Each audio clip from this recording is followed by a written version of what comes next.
बिस्मिल्लाहिर्रहमानिर्रहीम। अस्सलामुअलैकुम। आज हम ये बहुत ही मज़ेदार सैंडविच बना रहे हैं। बहुत ही ग़िज़ाइयत से भरपूर जल्दी बन जाने वाला ये सैंडविच है। इसमें हम सब्जियां भी डालेंगे। तो चलें इस मज़ेदार से ग़िज़ाइयत से भरपूर सैंडविच को बनाना शुरू करते हैं। सैंडविच बनाने के लिए हमें 3 अंडे चाहिए। तो अंडे को हमने अलग से एक प्याले में तोड़ तोड़ के डालना है, ताकि अगर कोई अंडा ख़राब निकले तो उसे अलग किया जा सके और बाकी अंडों में ना मिले। तो हमने यहाँ 3 अंडे तोड़ लिए। अब हमें लेना है बंद गोभी। बंद गोभी को बारीक स्लाइस करके हमें इसमें डाल देना है। ये हमने आधा कप के बराबर लिया है। बंद गोभी के बाद हम इसमें डालेंगे गाजर। गाजर को भी लंबा लंबा आप काट लें बारीक। और ये हरी प्याज है। हरी प्याज का हरा पार्ट हमने लिया है, उसको भी बारीक करके इसमें डाल लें। ये भी 1/4 कप लिया है हमने। अब इसमें डाल दें आप क्रश किया हुआ काली मिर्च लें थोड़ा और उसे क्रश कर लें। 1/4 टीस्पून के बराबर हमने इसमें डाल दिया। और नमक हस्बे ज़ायक़ा डाल दें। तमाम चीज़ों को अच्छी तरह मिक्स कर लें, किसी भी विस्क की मदद से, कांटे की मदद से।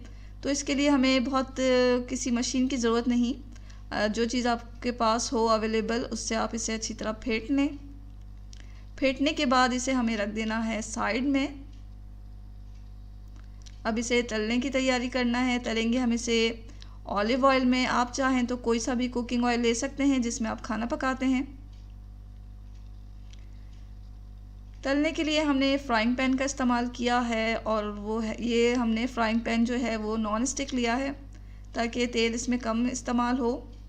तो 1 टेबल स्पून के बराबर ही हमने इसमें तेल डाला। तेल डालने के बाद जब तेल थोड़ा गर्म हो गया तो हम इसमें अपना बैटर डाल देंगे। ये अंडे का बैटर डालें। तमाम सब्जियों को अंडे पे अच्छी तरह फैला दें। तो इस तरह नहीं होना चाहिए कि कहीं ज़्यादा सब्ज़ी हो और कहीं कम। मीडियम से लो फ्लेम पर हम इसे तलने देंगे यहाँ तक कि ये इसका अच्छा सा कलर आ जाए गोल्डन नीचे से। और जब ये नीचे से पक जाएगा और थोड़ा ऊपर से भी पक जाएगा तो हम इसे पलट देंगे। ऑमलेट को पलटने का तरीक़ा ये है कि एक प्लेट लें और इस ऑमलेट को जो है प्लेट में इस तरह स्लाइड करके निकाल लें।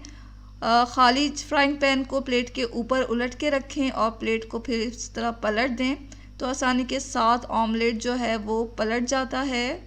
और फिर दूसरी तरफ से भी हमें इसे पका लेना है। पकाते वक्त हमने जो है फ्लेम को बिल्कुल मीडियम टू लो रखा हुआ है, बल्कि थोड़ा सा और लो कर दें, क्योंकि अब हमें इसके ऊपर चीज़ डालना है। चीज़ हमने यहाँ चेडर चीज़ लिया, स्लाइसेस दिए, उसके ऊपर हम अच्छी तरह फैला देंगे। आप कोई सा भी चीज़ अपनी पसंद के मुताबिक लें, उसके ऊपर फैला दें। चीज़ को मेल्ट करने के लिए हम इसे थोड़ा सा ढक के भी पकाएंगे। तो हमने यहाँ कवर कर दिया इसे, ताकि चीज़ भी हमारी अच्छी तरह मेल्ट हो जाए। थोड़ी देर हम इसे लो फ्लेम पर पकाएंगे, ताकि हमारा जो ऑमलेट है वो नीचे से अच्छी तरह पक जाए, अच्छा सा कलर आ जाए इसका, और ऊपर से चीज़ जो है अच्छी तरह हमारी मेल्ट हो जाए। तो थोड़ी देर हमने इसे इसी तरह रखा। तो जब ये चीज़ मेल्ट हो गई, नीचे से भी अच्छी तरह अंडा पक चुका है, ऊपर से भी अच्छी तरह पक गया है, तमाम सब्जियां गल चुकी, तो हम इस ऑमलेट को 4 हिस्सों में डिवाइड कर देंगे।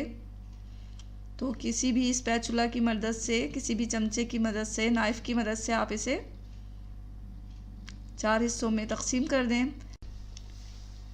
अब हमें करना ये है कि एक पैन लेना है। यहाँ हमने ग्रिल पैन लिया है, ताकि हमारे जो स्लाइसेस हैं उस पर अच्छा सा डिज़ाइन भी आ जाए ग्रिल का। आप चाहें तो सादे तवे पे या आप फ्राइंग पैन पे भी इसे टोस्ट कर सकते हैं। तो स्लाइस पे हमने बटर से इसको टोस्ट करना है, बटर लगा के। तो बटर डाला, इसके ऊपर स्लाइस रखा और अच्छी तरह इसे सेक लिया। एक तरफ से अच्छा सा इसका कलर आ गया तो हम पलट के भी इसे सेक लेंगे। इसी तरह तमाम स्लाइसेस को हम इसी तरह सेक लेंगे। जितने भी हमें सैंडविचेस बनाने हैं तमाम स्लाइसेस को हम सेक लेंगे। एक टोस्ट किया हुआ स्लाइस लें, उसके ऊपर ऑमलेट रखें, ऊपर से टोस्ट किया हुआ दूसरा स्लाइस से कवर करें इसे, और ये हमारा सैंडविच तैयार है। दरमियान में से इसे आधा करें। बेहतरीन सैंडविच खाने के लिए बिल्कुल तैयार है। गरम गरम आप इसे खाने के लिए पेश करें, ख़ुद भी खाएं। और इसे आप बहुत जल्दी कुछ खाना चाह रहे हैं, कुछ बनाना चाह रहे हैं, तो ये सैंडविच बनाएं। बहुत ही ग़िज़ाई से भरपूर है, बच्चों को दें। बच्चों को लंच बॉक्स में भी इसे दिया जा सकता है। शाम की चाय में से आप खाएं, चाय का लुत्फ़ दुबाला हो जाएगा। ज़रूर ट्राई करें इस मज़ेदार से सैंडविच की रेसिपी को, और दुआओं में हमेशा याद रखें। इसके साथ ही अल्लाह हाफ़िज़।